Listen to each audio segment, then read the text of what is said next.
Good evening, ladies and gentlemen. Harlequin here, and I've got a special little kind of show match for you today. This is going to be Texaneous versus Choko Bambus, and this is being casted live. I mean, not live, but as you can see, I'm observing this game right now. This is not a recording, and I just thought it would be fun just to kind of throw this out there. I was just kind of having some lunch, getting ready, you know, working on some videos and stuff like that, and these guys are going to have a game. Hell yeah, I'll join in. So this is just going to be sort of a casual lunch game, and perhaps you guys will enjoy this. So looks like the game is just loading on up here, and so Texaneous today is going to be playing as the Imperial Guard with the Commissar Lord, whereas Choko Bambus, I think I saw him as Chaos Sorcerer, perhaps, but he might have not done that.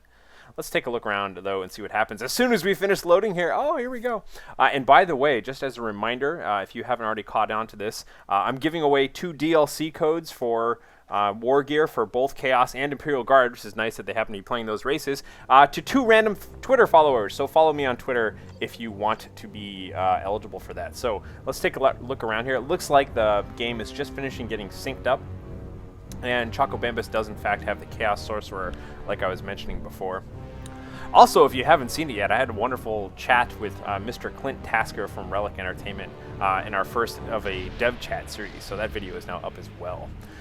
So let's see what we've got going on here. All right, Chaos Sorcerer now moving on out with his Heretics. Looks like Texaneous opting to get Guardsmen first and Chaos Space Marines first out of Choko. No real surprise there, and we'll have to see if he is in fact going to be going for a Sentinel. That's kind of my one big question on his build order here. To Sentinel or not to Sentinel? No, he is not.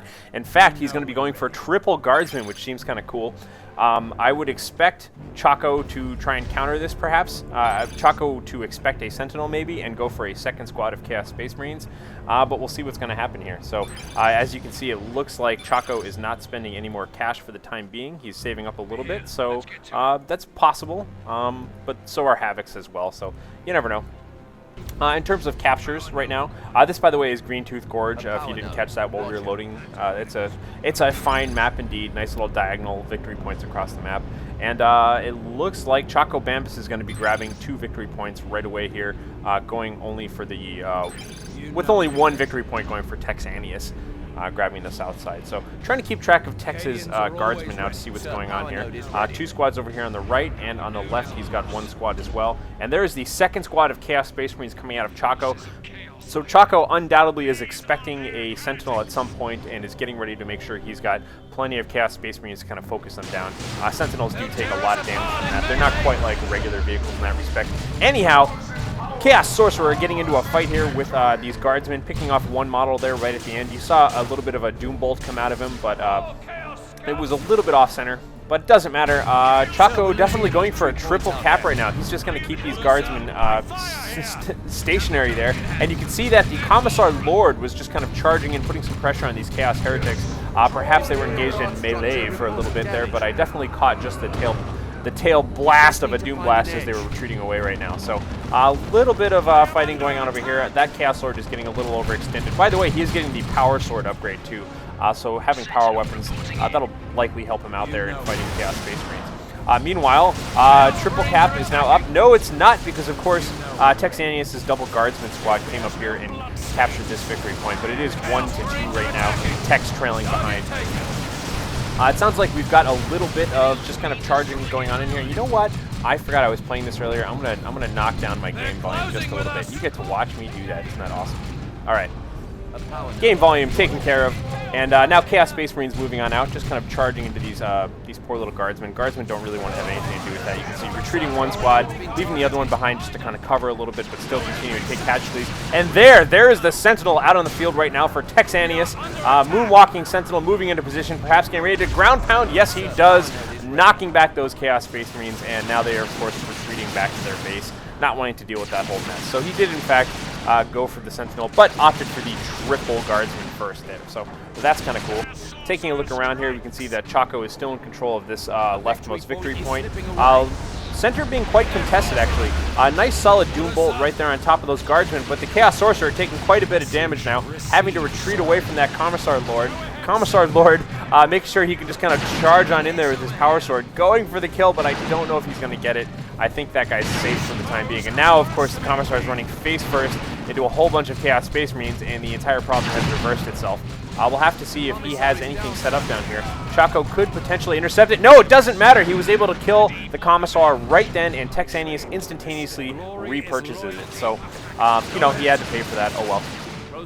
Losing a single model off of this Chaos Space Marine squad here, and then retreating away. And by the way, I always have people wonder, like, do you call it a model? Do you not call it a model? I don't know, man. I hear people at Relic refer to them as models all of the time. I know technically speaking it's a unit of a squad, and honestly, if this was a not based on a tabletop game, I'd probably use that. But I like referring it to model just as an homage to the tabletop players out there.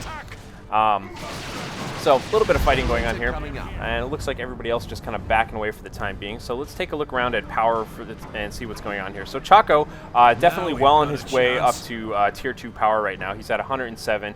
He's got a full gen farm up right now. Meanwhile, down here in the lower left-hand corner, there's just a single generator going on for Texaneous. Tex has up this power node as well, but his power consumption is way down. Not the worst thing, though. I mean, honestly, Imperial Guard is you know, they're kind of light in Tier 1, but they don't have too many things that require a ton of power early game. So, but, you know, being slow to Tier 2 is always a disadvantage. And as you can see, Choko right now jumping right onto Tier 2.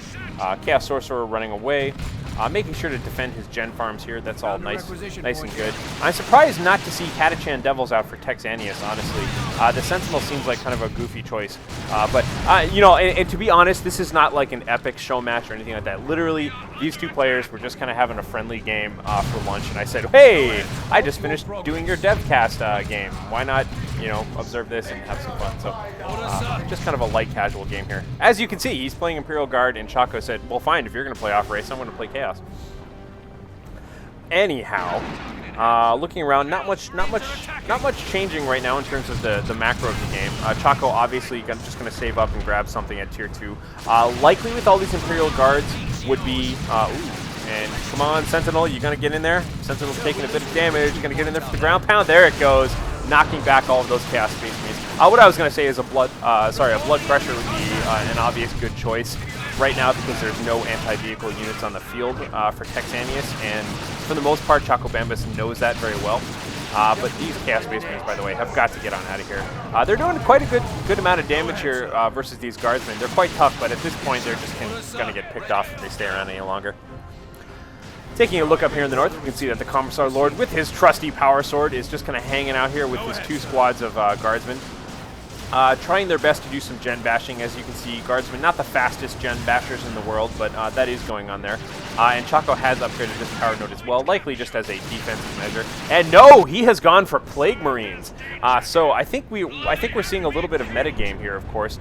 I think perhaps Choko, ooh, and there was another Doom Blast going off right there on top of the Commissar Lord, likely hitting some of these Guardsmen as they were chasing the way. I think Choko is just kind of anticipating the Chimera, perhaps. That's going to be my call. We'll see. And perhaps he's just not aware that he's so far ahead of the curve in terms of power. Anyhow, so Plague Marines on the field right now, just kind of stinking this all up here. And Texaneous, T2 is going to hurt so bad. So anyhow, our Plague Marines are equipped with rocket launchers, obviously. They're pretty darn decent anti-vehicle squads late game.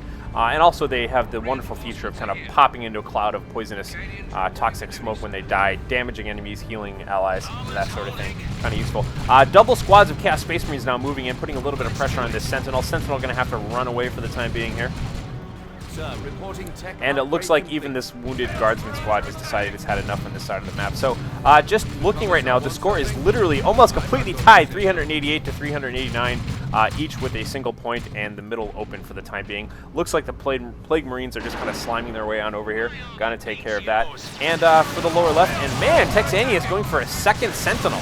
I think I don't know, I'm curious about that. I would have instantly expected a Chimera, and then I would have been like, haha, look, Choko got Plague Marines out on time, but no Chimera at all, going for double Sentinels. All right, we'll see where that goes. Seems like it could be a strange choice, though, because Sentinels are not the most, not the toughest units out there.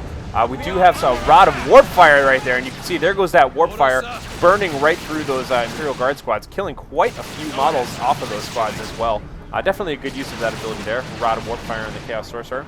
And now the Sentinel just kind of hanging out. So, well, I'm curious to see this this happen here. Okay, so here we go. Plague Marines now in the field. hitting that poor little Sentinel with the rocket launchers. The Sentinel has enough of a hard time with bolters. Adding rocket launches in the mix just seems unfair. So Sentinel's having to back away for the time being. Now I'm looking to see a reaction from Texaneous, because I'm sure Choko feels fine about this situation. You can see here in the north, the Sentinel having to run away. Again, double Chaos Space Marines, just kind of putting a lot of pressure on that. And more towards the south, looks like Choko now is threatening to completely surround this entire squad here, actually. You can see he's got the Plague Marines and the Chaos Sorcerer coming in from the south, and from the north he's got double. And that was a warp fire right there, but unfortunately I think they got out of there just in time. And the Sentinel just did a ground pound in the middle of all of that. And here, once again, we've got Dark Flames going off as well, setting these men on fire. And it looks like the Chaos Sorcerer went down. He got caught by just some fire on the way out of there. I think he just kind of, yeah, Choco's saying he fails right now. I think he just kind of bumbled the Rod of Warpfire, and then he bumbled the Dark Flames, and then got killed as a result of it. So better luck next time, Choko. Sorry about that. We've got the guards. This one guardsman infantry is way up here in the enemy lines. But as you can see, the rest of Choco's army is really well suited for this. I don't know where his heretics are right now, though. Oh, they are way up here fighting away with a commissar, which is not the best use of heretics. Perhaps his attention is divided right now. It's kind of hard to tell. They are definitely in bad news here, as the Sentinel is now moving on in. Sentinel got a ground pound. Yes, he does, and just kind of stomps him around, pushing that unit around a little bit more. Is he going to get it? Go for it. Oh, go, Sentinel, go. You got it. You got it.